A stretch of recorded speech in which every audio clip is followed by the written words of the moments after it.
As we move on from the historical books, we enter into the land of the prophets. As we begin to survey the prophets, a good question to start with was, who are they? Well, the prophets in their historical context are preachers, and their function primarily seems to arise in the time of a crisis, which makes sense in the way that they somewhat revolve around the exilic periods. They're either anticipating the exile, functioning in the midst of the exile, or looking back on the exile. Other ancient Near Eastern societies had prophets of their own.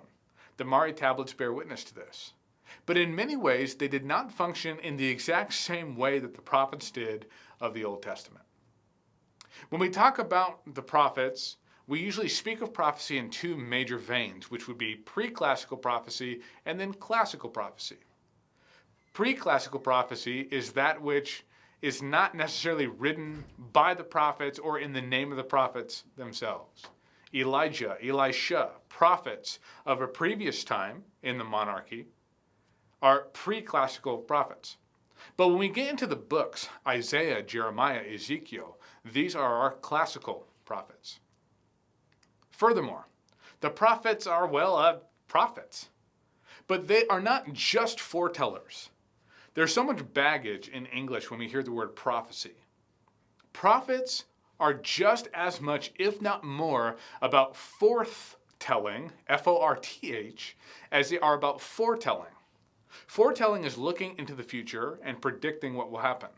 Forthtelling is interpreting today from their perspective. They are exegetes of their world, interpreters of the Torah, interpreters of the covenant, interpreters of major events. They're looking back to Sinai, and they're looking forward to a new covenant. What are the prophets as we experience them today? Well, the prophets are books, and prophetic literature is a genre all of its own. What's the point? We've made a big deal about reading the prophets as literature, reading the biblical books as literature. This means that the prophetic message of the individual prophet may not be exactly the same as the message of the prophetic book. The prophet Jonah is a good example of this. Jonah's prophetic message in entirety, as it's relayed in his book, is yet 40 days and Nineveh will be overthrown.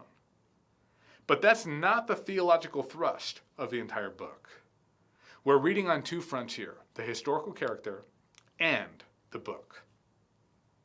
When we consider the historical context of the prophets, there are two major dates that we already know that serve as the most important chronological and historical markers for us to understand where a prophet is speaking to, who they are speaking to, and what they are trying to say in context.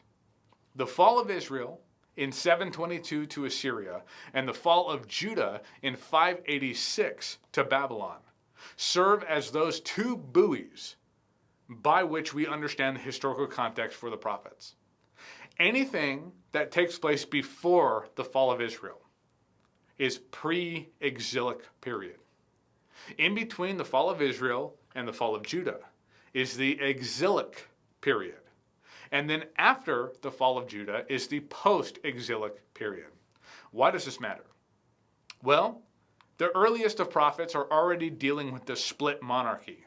That is, you have the nation of Israel in the north and the nation of Judah in the south, and they're competing at this point.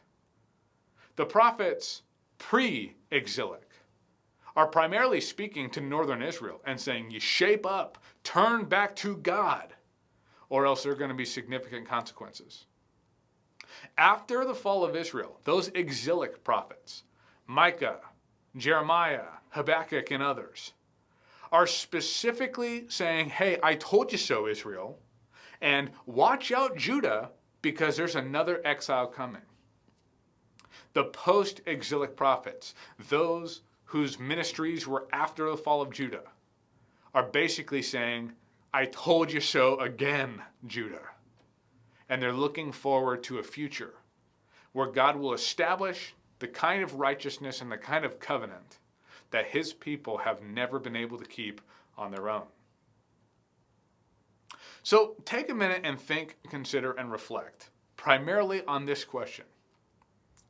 The prophets have a hard job.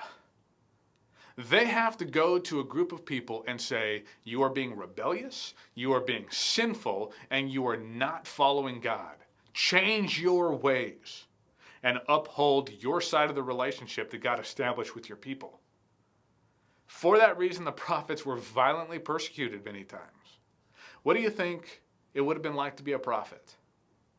What do you think it would have been like to communicate the hard messages in society? Think, consider, reflect.